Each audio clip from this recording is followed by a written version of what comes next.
Hello, OG! I'm Din. I'm Marvin. We're here in Amadeo, Cavite. Welcome to our Japanese-inspired staycation house. Tara, Pasok pasok tayo.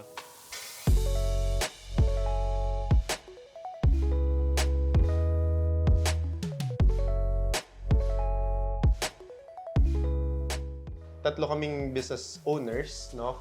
From high school batchmates, turned into business partners. Galing kami sa iba't ibang industry. I'm an architect by profession. Si Marvin is an engineer. Si Edward naman is from the financial industry. Nagkaroon kami ng konting savings from our previous jobs, no?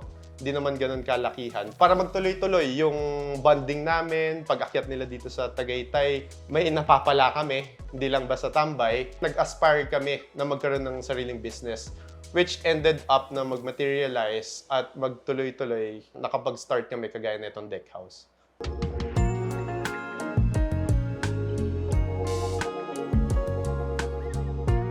Since dito yung lagi naming tambayan, no? Tapos may cafe nga kami dito sa kabilang side nitong lot ng deck house. Ito idle lot siya. So ginagawa lang namin siyang parking space dati. Ngayon para syempre mag-generate din ng income kahit paano, gawin naming maliit na tambayan. Private nga. Kumbaga personal na tambayan naming tatlo pag nandito sa Tagaytay. So yung good weather, nagustuhan din nila yung klima dito, yung peacefulness. Kaya kami nag-come up and dito kami nag-put up ng business. The idea was inspired by my previous trips to Japan. No? Fan talaga ako ng architectural designs, lalo na yung mga residential houses. Kaya yun ang naisip namin na i-come up dito. Ang idea talaga namin is a container van. No? So, pero nung nag-check kami ng mga container van, na-constraint kami sa mga dimensions, sa laki nung pwede namin magawa dito. So, we come up na i-customize na lang namin to build our own parang metal structure na masusunod namin yung gusto namin laki. Laki ng living room, laki ng banyo, laki ng kitchen, taas ng ceiling, laki ng mga walls. So, we ended up na metal structure siya. Nilagyan na lang namin ng insulation, fiber cement board. Yung heat niya, na-regulate pa rin namin. Yung mga natural ventilation natin, no? Pinasok natin yung mga jalousie windows natin. Parang in-strategize namin kung saan siya ilalagay. Kung saan yung may mga areas na kailangan ng ventilations or yung mga areas na kailangan natin ng lighting. Yung paggamit natin ng twin wall sa mga partitions, parang sinubstitute ko siya kesa gumawa kami ng solid wall or hardiflex na sarado yung loob. Mako-constrain kami sa natural light. So, yun yung naging strategy namin para maka-cope up sa ganitong design.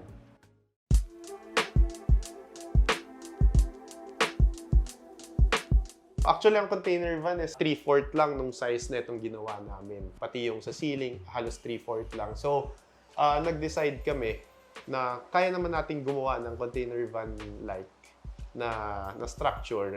Pero yung masusunod yung gusto nating sukat. Kaya kami nag-customize na lang ng steel structure. Nag-canvas kami sa mga supplier ng mga container van hanggang pagta-transport dito. Yung costing niya is halos the same lang naman. Pero yun nga, nanaig pa rin or na-prioritize namin yung desired namin ng mga sukat or dimensions na yung kailangan namin para dito sa structure nito.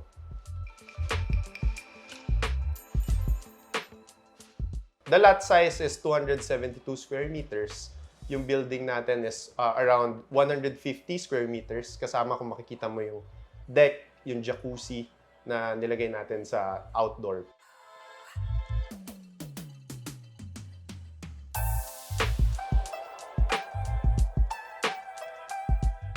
Yung materials na ginamit namin dito is lightweight. Una-una para maging cost efficient siya. Pangalawa, para ang gusto kasi namin i-put up yung detachable. Itong ginawa nating structure, no? From after namin naka-lease kasi kami, no? After nung contract namin dito, pwede natin siyang ilipat kung saan ang desired namin na location or kung saan yung makuha naming iba pang location na itong structure na to.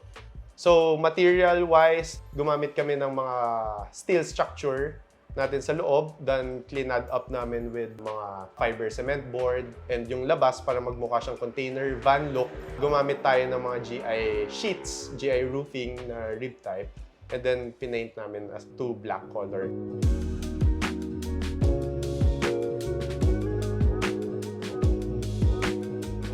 We have the living room area which has yung sofa natin na convertible into a sofa bed. Pagka yung mga guests natin naging big groups na sila, may mga additional sleeping areas tayo dito sa baba.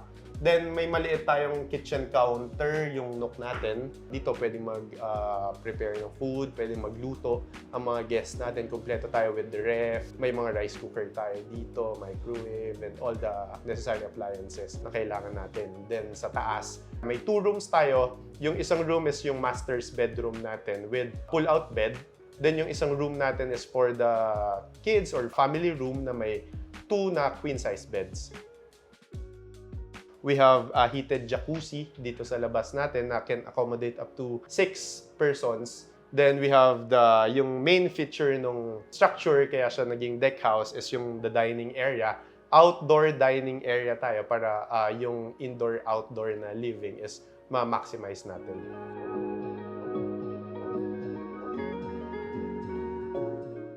For me, ang uniqueness nitong ginawa namin sa property namin is makikita nyo talaga yung personal preference namin.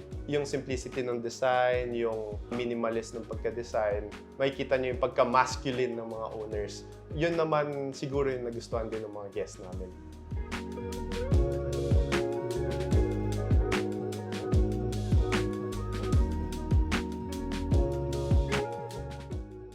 In terms of challenges, siguro sa planning, yun nga, nag-deal kami sa container van ba or sa customized namin na steel structure.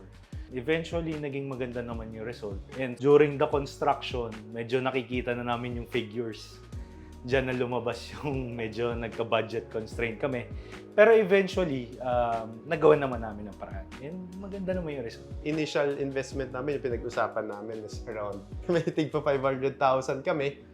Sige, chip in tayo, makatayo tayo nito, sabi namin. Pero may mga hidden, may mga hidden charges, pagbibili ng mga furnitures, yung mga maliliit na mga, umabot kami ng around mga 1.8.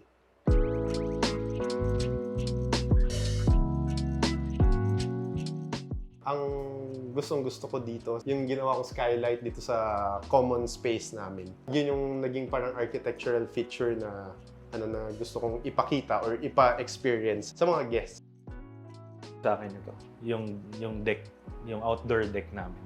So, dyan inspired lahat. Dyan nangyari yung inuman namin. Yung bonding. Dyan nabuo yung ideas and yung future plans pa namin.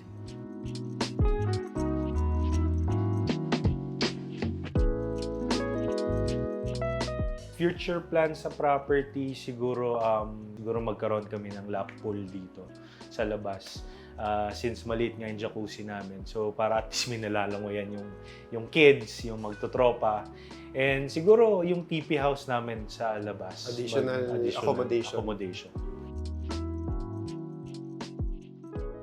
Yung role namin sa bawat isa, kung sino yung sa operations, kung sino yung sa marketing, kung sino yung sa nakita namin yung mga strengths ng bawat isa at yung weaknesses ng bawat isa. So ngayon, parang wala nang diskusyon eh. Trabaho mo yan.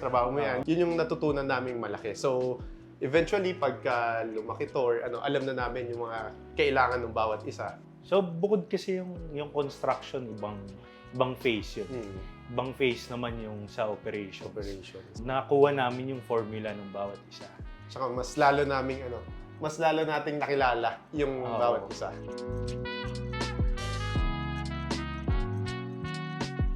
Sa mga katulad namin na medyo bata pa, huwag kayong matakot. Mag-take na tayo ng risk. Siguro pag may means ka, take the risk, hindi ka naman magre-regret, and you will learn naman throughout the process. Sa akin personally, ang una kong kinonsider as magpuput up or mag-start up ng business is kung yung business ba is ma-enjoy ko. Kasi from start up hanggang marating mo na yung goals mo, ma-achieve mo na yung mga goals mo, nandyan ang stress nandyan ang pressure. Pero yung enjoyment na kahit na pressure ka, kahit na stress ka, Hindi, yun yung kumbaga yun yung hindi mabibili, hindi matatawaran nung sacrifices mo tsaka nung tinayo mong negosyo.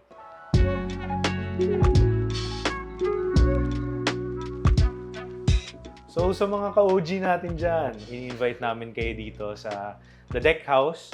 For bookings and inquiries, you may visit our Facebook page, Instagram page, and you may book through our Airbnb.